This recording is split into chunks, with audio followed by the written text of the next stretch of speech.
नमस्कार साथियों, आपका स्वागत है हमारे यूट्यूब चैनल में। और देखिए, कल हमने एक वीडियो आपको प्रोवाइड कराई थी जिसमें भारत में मुगलों का आगमन, मुगल साम्राज्य की यहाँ स्थापना किसने की, और उसके बाद मैंने बाबर के द्वारा लड़े गए सभी युद्धों के बारे में आपको बताया था। उसके बाद बाबर का जो सबसे बड़ा पुत्र हुमायूं था, उसके बारे में हमने आपको बताया था उसने कौन कौन से दो युद्ध लड़े शुरू में। उसके बाद उसने उसके युद्ध किससे हुए थे वो भी मैंने बताया था। पहला आपका चौसा का युद्ध बताया था 1539 ईस्वी में हुआ था, और दूसरा हमने आपको उसके द्वारा लड़ा गया युद्ध था कन्नौज का युद्ध, वो भी हमने आपको डिस्कस कराया था जो 1540 में हुआ था। तो ये सभी मैंने कल के वीडियो में सभी डिटेल में डिस्कस करा दिए हैं, तो आप जाकर के ये वीडियो जरूर देख लेना। तो देखिए, यहाँ पे हुमायूं के बारे में मैंने बताया आपको, और इसका पहला युद्ध जो हुआ था वो चौसा का युद्ध से लड़ा था। और जो चौसा का युद्ध लड़ा था वो आपका सिरसा के बीच में और हुमायूं के बीच में हुआ था, जिसमें हुमायूं को सिरसा ने हरा दिया था। ये मैंने कल आपको वीडियो के अंतर्गत मैंने आपको बताया था। और यहाँ से कल मैंने कहाँ तक करा दिया था, उससे हम आगे आज बढ़ेंगे।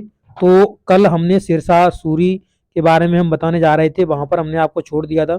तो आज हम सिरसा सूरी के बारे में जानेंगे कि ये जो सिरसा सूरी है, जिसने हुमायूं को दो बार इसने हरा दिया है। एक चौसा के युद्ध में हरा दिया है 1539 में, और एक 1540 में कन्नौज के युद्ध में हरा दिया है। तो ये कौन था, तो और इसे इतनी जो युद्ध में युद्ध रणनीति कैसे आती थी, तो ये चीज आपको जानना होगा, इसके बैकग्राउंड को जानना होगा। तो देखिए, जो सिरसा सूरी था इसके बचपन का नाम फरीद था। सिरसा सूरी के बचपन का नाम क्या था? फरीद था। तो ये आपको याद रखना है। सीधा कॉम्पिटिटिव एग्जाम से आपसे पूछ सकता है कि सिरसा सूरी के बचपन का नाम क्या था। नंबर सेकंड पॉइंट देखिए, सिरसा सूरी बिहार की एक छोटी सी रियासत रियासत के अफगान सरदार का पुत्र था। तो बिहार में एक छोटी सी रियासत थी, उसके अफगान सरदार का ये एक पुत्र था। नंबर सेकंड पॉइंट देखिए, एक बार उसने अपने मालिक की जान शेर से बचाई और शेर को मार डाला था। तभी से फरीद नाम से शेर खां नाम पड़ गया था इसका। तो जब इसने शेर को मार दिया तो शेर के नाम पर ही इसे शेर खां कहने लगे थे, क्योंकि इसने शेर को मार दिया था, इसने अपने मालिक की जान बचाई थी। शासक बनने के बाद वह शेरशाह नाम से पुकारा जाने लगा था। जब वह शासक बन गया तो वह दिल्ली और आगरा का, जब वो शासक बन गया था 1540 में, जब उसने कन्नौज का युद्ध लड़ा था और दिल्ली और आगरा पर इसने कब्जा कर लिया था, तो ये किस नाम से पुकारा जाने लगा था? शेरशाह के नाम से पुकारा जाने लगा था, शेरशाह सूरी के नाम से। तो इसके बाद क्या हुआ देखिए, इसने और कौन कौन से क्या क्या किया इसने, देखो। शेरशाह ने जौनपुर में रह के अरबी, फारसी और इतिहास, इन सभी की जानकारी ली, भाषाओं की, और साहित्य का ज्ञान भी इसने प्राप्त किया। नेक्स्ट देखेंगे, शेरशाह बाबर की सेना में भर्ती हुआ था। जब ये बाबर की सेना में भर्ती हुआ था तभी इसे ज्ञान था बाबर की सेना का कि वह किस पद्धति, किस विधि का प्रयोग करके, किस रणनीति का प्रयोग करके युद्ध को जीतता है। तो ये चीज इसे पूर्ण तरीके से मालूम थी। तो इसलिए इसने क्या करा, जब बाबर की मृत्यु हो गई 1530 ईस्वी में, तो इसने उसका जो बेटा था, बड़ा पुत्र था हुमायूं, उसको इसने जस्ट ही 1539 ईस्वी में चौसा के युद्ध में हरा दिया और 1540 में कन्नौज के युद्ध में हरा दिया, क्योंकि इसे पूरी रणनीति पता थी कि इनकी सेना को हमें कैसे हराना है। तो इस चीज को आपको याद रखना है। और इसे मुगलों की सेना का, सैन्य संगठन का अच्छा ज्ञान प्राप्त हुआ था, क्योंकि ये बाबर के सेना में रहा था। और जैसे ही इसने देखा कि बाबर मर चुका है, बाबर का पुत्र बड़ा है हुमायूं जो राजगद्दी पर बैठा हुआ है, तो अभी इसे हराना बहुत आसान है। तो इसलिए इसने इसे हरा दिया था। अब देखिए, शेरशाह ने कौन कौन से काम कराए थे। तो शेरशाह द्वारा किए गए कार्य, पहला इसने क्या करा था, शेरशाह विद्वानों को संरक्षण देता था। उनको क्या देता था? उनको सुरक्षा देता था, जो विद्वान लोग होते थे। और इसने क्या करा, सड़कों का निर्माण कराया, जिससे कि व्यापार में वृद्धि हुई। जब सड़कें अच्छी होंगी तो हमारे आने जाने के लिए यातायात के साधन उपलब्ध होंगे और अच्छी तरीके से हम आ जा सकेंगे, तो हमारे व्यापार में क्या होगी? वृद्धि होगी। ये आप रिलेट कर सकते हो, वर्तमान समय में देख सकते हो, अगर आपके रोड अच्छे बने हुए हैं तो वहां पे मालवाहक वाहन बहुत जल्दी आ जा सकते हैं, तो आप एक जगह से दूसरी जगह पर अपने माल को जल्दी से जल्दी पहुंचा सकते हो। तो ऐसा ही सिरसा ने करा था कि सड़कों का निर्माण कराया था, अच्छा करा दिया था, इसलिए उसका क्या हुआ था? व्यापार में वृद्धि हुई थी। नेक्स्ट पॉइंट देखेंगे, सड़कों के दोनों तरफ उसने वृक्ष लगवाए थे। जब सड़कों के दोनों तरफ वृक्ष लगते हैं तो ये प्रदूषण को कम करते हैं, क्योंकि जो वाहनों से प्रदूषण निकलता है उसे ये कम करते हैं, उसे ये सोख लेते हैं, तो इसलिए यहाँ पे प्रदूषण कम होता है। और यहाँ पे जो पेड़ होते हैं तो ये छाया का भी काम करते हैं। जैसे कोई राहगीर है वो जा रहा है तो वो उसके लिए छाया का भी काम करते हैं। तो ये भी इसने काम कराया था। यात्रियों के विश्राम के लिए सराय बनाई थी। सराय का मतलब वर्तमान समय में कह सकते हैं तो होटल से ले सकते हैं, होटल जहाँ ठहरने का स्थान होता है। इसे इंग्लिश में इन बोलते हैं, इसे इंग्लिश में बोलते हैं इन मीन्स होता है सराय, यानी होटल जहाँ रुकने का स्थान हो वहां पे उसे सराय बोलते हैं। तो इसने यात्रियों के विश्राम के लिए सराय बनाई थी। और कुएं खुदवाए थे, कुएं खुदवाए थे किसके लिए, कि ताकि उसे पानी की पूर्ति हो सके, ये पानी वहां से ले सके। अब देखिए नेक्स्ट इसने क्या कराया था, तो कई मदरसे और मकतब इसने खुलवाए थे। ओके। और नेक्स्ट देखेंगे तो लिखा हुआ है दिल्ली के निकट यमुना के किनारे इसने शेरपुर नामक नगर बसाया था। तो शेरपुर यानी अपने नाम से ही शेरशाह सूरी, ये शेरशाह तो इसे शेर मतलब शेरपुर नाम से यमुना के किनारे एक नगर बसवाया था। अब देखेंगे नेक्स्ट पॉइंट, दिल्ली के पुराने किले में, जो दिल्ली का पुराना किला है उसमें इसने शेर ए मंडल बनवाया था। शेर ए मंडल नाम से एक मान लीजिए वहां पे बनवाया था, शेर ए मंडल नाम से बनवाया था एक पुराने किले में। उसी में एक अंदर शेर ए मंडल नाम से एक पूरा एक सेक्शन था, वहां इसने बनवाया था, जिसे हुमायूं ने हुमायूं ने क्या करा था, उसे हुमायूं ने बाद में पुस्तकालय का रूप दे दिया था। हुमायूं ने उसे क्या बना दिया, एक पुस्तकालय बना दिया था हुमायूं ने। जब उसका शासन आया तो हुमायूं ने उसे एक पुस्तकालय बना दिया था। और जैसा कि आपको पता होगा हुमायूं की जो मृत्यु हुई थी वो आपकी पुस्तकालय की सीढ़ियों से गिरकर ही हुई थी। तो इसने जो पुस्तकालय बनाया था इसने पुस्तकालय में कन्वर्ट करा दिया था। ये आगे आने वाला पॉइंट है, आप देखेंगे आगे। अब देखिए शेरशाह द्वारा राजस्व संबंधी सुधार क्या किए गए थे, तो दरें इसने भूमि की उर्वरा शक्ति के अनुसार इस पे जो टैक्स लगाया था। अब देखिए किस तरीके की, इन्हें 3 प्रकार की उपज इसने बताई थी कि एक अच्छी श्रेणी की उपज होगी, एक बुरी श्रेणी की और एक मध्यम श्रेणी की। अब देखिए यहाँ पे पॉइंट है, प्रति बीघा जोड़कर उसका 1/3 यानी 1/3 जो राजस्व लेता था, राजस्व के रूप में ये वसूलता था। जो राजस्व का जो भाग होता था वो बाजार के भाव के अनुसार ही रकम वसूल किया जाता था, जिससे राजस्व कर्मचारी और किसानों को बहुत सुविधा होती थी। जब उसके रेट पर ही मतलब बाजार में जो रेट होता था उसी रेट पर ये क्या करता था, वसूलता था उस चीज को। तो इससे किसानों को बहुत आसानी होती थी, सुविधा होती थी। इस्लाम शाह की मृत्यु के बाद यह पद्धति चलती रही, इस्लाम शाह की मृत्यु तक ये पद्धति इसकी चलती रही थी, जब तक इस्लाम शाह की मृत्यु नहीं हुई थी। अब देखिए यहाँ पे शेरशाह ने 1540 से 1545 ईस्वी तक यानी 5 वर्षों तक दिल्ली पर शासन किया। तो जैसा कि आपको बताया 1540 ईस्वी में जब कन्नौज का युद्ध हुआ था तो इसने किसे, हुमायूं को हरा दिया था और हुमायूं यहाँ से भाग गया था। ठीक है, हुमायूं को हरा दिया था, हुमायूं यहाँ से चला गया था। तो तभी इसने 1540 में अधिकार कर लिया था किस पर, दिल्ली और आगरा पर।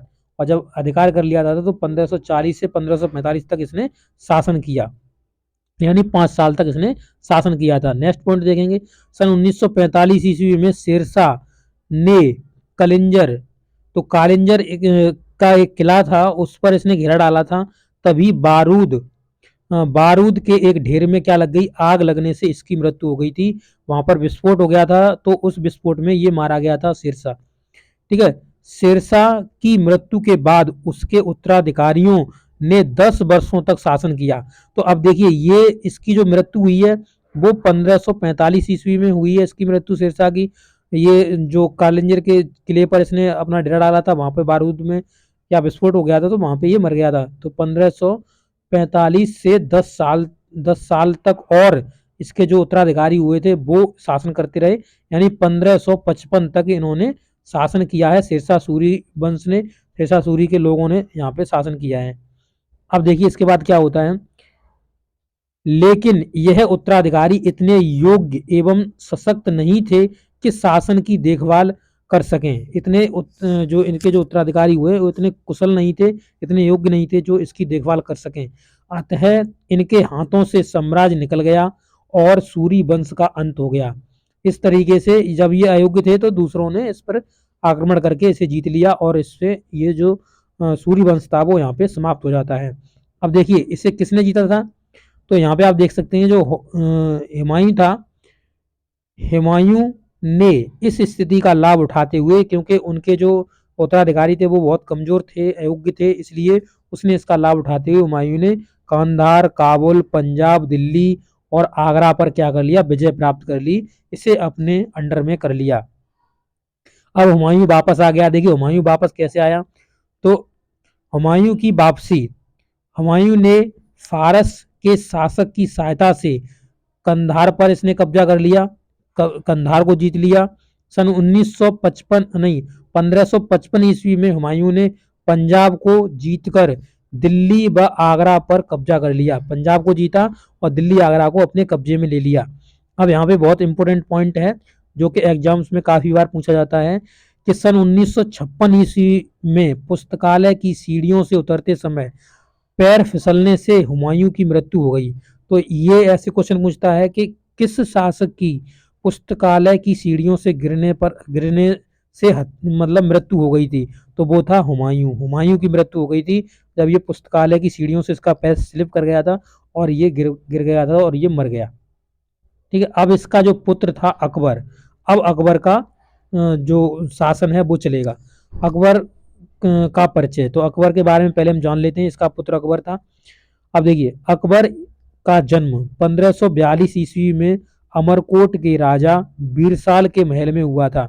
जब ये जो हुमायूं था ये भाग गया था 1540 ईस्वी में, यहाँ से भाग गया था जब इसका जो कन्नौज का युद्ध हुआ था इसका सिरसा सूरी से, तो इसे जब सिरसा सूरी ने हरा दिया था तो ये भाग गया। और भाग कर ये कहाँ गया, तो अमरकोट के राजा बीरसाल के जहाँ चला गया था वहीं पे, तो वहीं पर अकबर का इसने क्या करा था, वहीं पर इसके इसके एक मतलब बालक हुआ था जो अकबर था। 1542 में अकबर का जन्म हुआ है। सन 1556 ईस्वी में हुमायूं की मृत्यु के समय अकबर की उम्र केवल 13 वर्ष थी। तो जब 1556 ईस्वी में हुमायूं पुस्तकालय की सीढ़ियों से शिल्प हो गया, गिर गया और वो मर गया, तब जो अकबर की जो उम्र थी वो कितनी थी, 13 वर्ष की उम्र थी। तो हुमायूं का पुत्र था अकबर, इसकी उम्र थी 13 वर्ष। अब देखिए क्या किया, पिता की मृत्यु से अकबर बहुत दुखी था। जब पिता की मृत्यु हो गई तो अकबर बहुत दुखी हो गया था।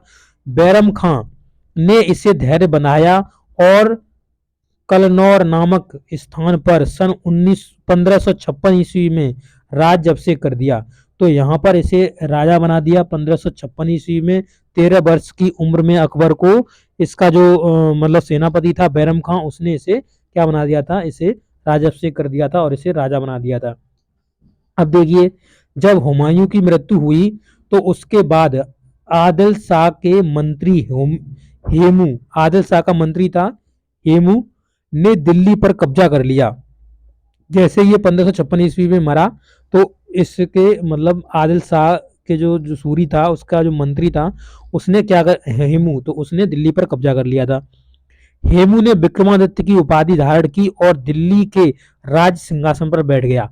तो हेमू ने विक्रमादित्य की उपाधि ली, यानी इसे उपाधि दी गई और ये दिल्ली के शासन पर आसीन हो गया, यानी उस पर बैठ गया। 1556 ईस्वी में क्या हुआ कि इसी साल देखिए क्या हो रहा है, इसी साल अकबर अपने संरक्षक को लेकर पानीपत के मैदान में पहुंच गया। संरक्षक कौन, बैरम खां को लेकर ये पानीपत के युद्ध में पहुंच गया। तो यानी जो पानीपत का द्वितीय विश्व युद्ध हुआ था, यानी दूसरा जो युद्ध हुआ था वो कब हुआ था, पानीपत का द्वितीय युद्ध हुआ था वो हुआ था 1556 ईस्वी में। पहला कब हुआ था, तो पहला हुआ था 1526 ईस्वी में, जो हुआ था किस किस के बीच में, बाबर के बीच में, और ये मैंने कल ही पढ़ाया है, बाबर और यहाँ पर था इब्राहिम लोदी। तो इब्राहिम लोदी, बाबर और इब्राहिम लोदी के बीच में हुआ था, जिसमें बाबर ने इब्राहिम लोदी को पराजित कर दिया था और इसे मतलब मृत्यु दंड दिया था, मर गया था, मार दिया था इसे। ठीक है, तो इब्राहिम लोदी, इस तरीके से लोधी वंश यहाँ पे समाप्त हो गया था। और वहाँ पे मैंने बताया था लोधी वंश की स्थापना किसने की है, तो उसमें बहलोल लोधी हमने बताया था, तो वहाँ पे बहुत अच्छी तरह डिस्कस कराया है, प्रीवियस के वीडियो में आप जाकर के वहाँ से चेक कर सकते हैं। अब देखिए नेक्स्ट देखते हैं, यहाँ पर पानीपत के द्वितीय विश्व युद्ध में क्या हुआ, अकबर और किसके बीच में हो रहा है, ये हो रहा है अकबर और हेमू के बीच में हो रहा है, जिसमें अकबर ने हेमू को क्या कर दिया, हरा दिया। अकबर ने किसे हरा दिया, हेमू को हरा दिया। और अकबर के सेनापति बैरम खान ने हेमू को मार दिया। अब क्या हुआ था, जब इसमें घमासान युद्ध हुआ, पानीपत का द्वितीय विश्व युद्ध हुआ, तो जो हेमू था उसकी आंख में एक तीर लग गया था, आंख में तीर लग गया था। उसके बाद जो अकबर था वो जब जब उसकी आंख में तीर लग गया तो वो मान लीजिए फिर उससे क्या करा, वो वो हार गया, पराजित हो गया। तो जो बैरम खां था उसने उसे मार दिया था, क्योंकि वहां जब अकबर तो छोड़ना मतलब मारना नहीं चाह रहा था तो उसे, बट ये युद्ध का वहां पे नियम है कि था कि अपने शत्रु को जो पराजित हुआ है उसे मृत्युदंड दिया जाए, तो इसे बैरम खान ने इसे मार दिया था। इस तरह दिल्ली और आगरा पर अकबर का अधिकार हो गया। तो इसने अकबर ने अधिकार कर लिया दिल्ली और आगरा पर, जब इसने हेमू को मार दिया तो इसने क्या कर लिया, अधिकार कर लिया द्वितीय पानीपत के द्वितीय विश्व युद्ध में। 1560 ईस्वी में अकबर स्वतंत्रता पूर्वक शासन करना प्रारंभ कर दिया। तो ये क्योंकि आपको पता है 1556 में ये 13 वर्ष का था, तो अब 13 वर्ष के बाद अब ये 4 वर्ष और जुड़ गए तो लगभग 17 वर्ष का हो चुका था।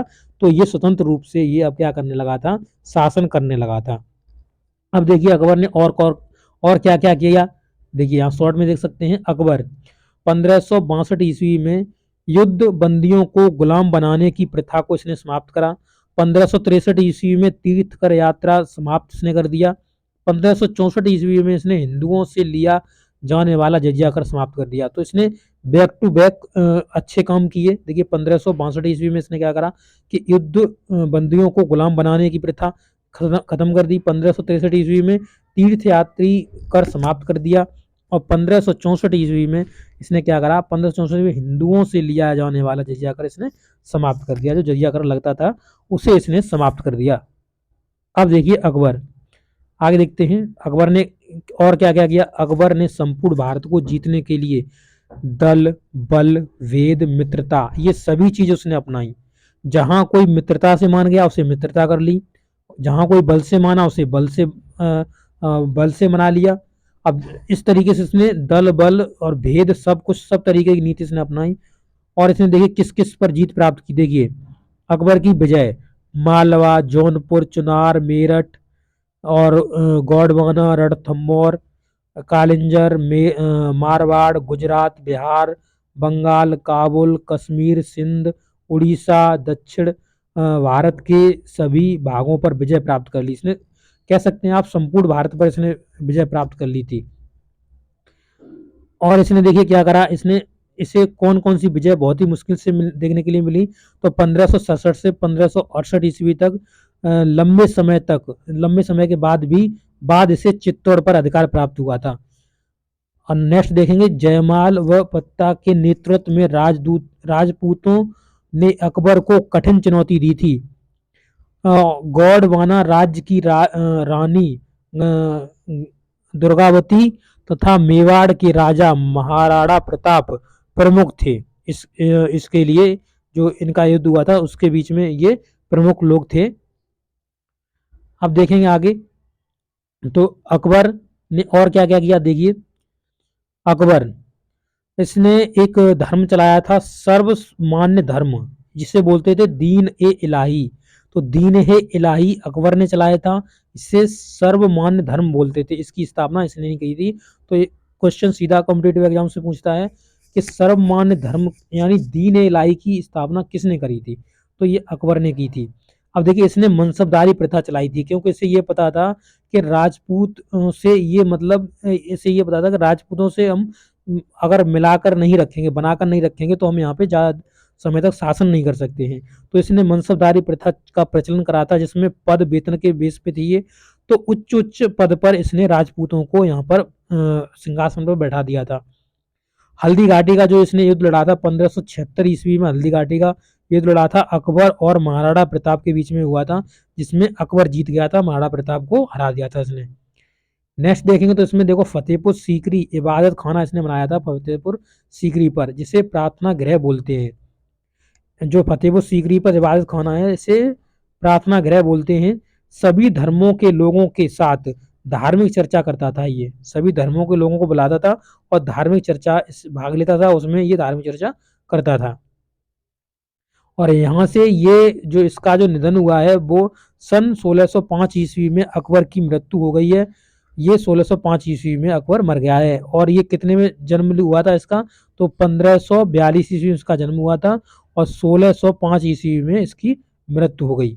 इसमें इसने जन्म लिया था अमरकोट के राजा बीरसाल के यहाँ इसने जन्म लिया था और 1605 ईस्वी में इस ये जीवन इसका समाप्त हो गया, ये दुनिया से पधार गया। ठीक है, तो इस तरीके से अब इसका जो पुत्र है जहांगीर, अब वो यहाँ पर क्या करेगा, शासन करेगा।